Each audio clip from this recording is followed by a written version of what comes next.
આલિયા કુમારી ચૌધરી છે. હું ચોથા ધોરણમાં ભણું છું.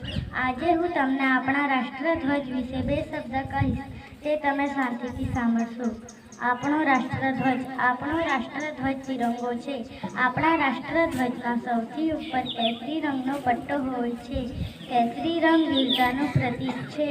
તે આપણને દેશ માટે બલિદાન આપવાની પ્રેરણા આપે છે. વચમાં સફેદ રંગનો પટ્ટો છે, તે શાંતિનું પ્રતીક છે.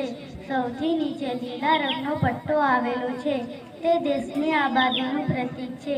આપણા રાષ્ટ્રધ્વજની વચ્ચે એક ચક્ર છે, તેને અશોક ચક્ર કહે છે. તે બધા ધર્મો પ્રત્યે આદર રાખવાનું સૂચવે છે.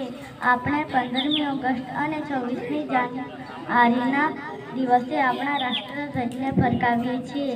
આપણા રાષ્ટ્રધ્વજને સલામી આપીએ છીએ અને રાષ્ટ્રગીત ગાઈએ છીએ. આપણો રાષ્ટ્રધ્વજ આપણા દેશની શાન છે. ઝંડા ઊંચા રહે હમારા. જય હિન્દ.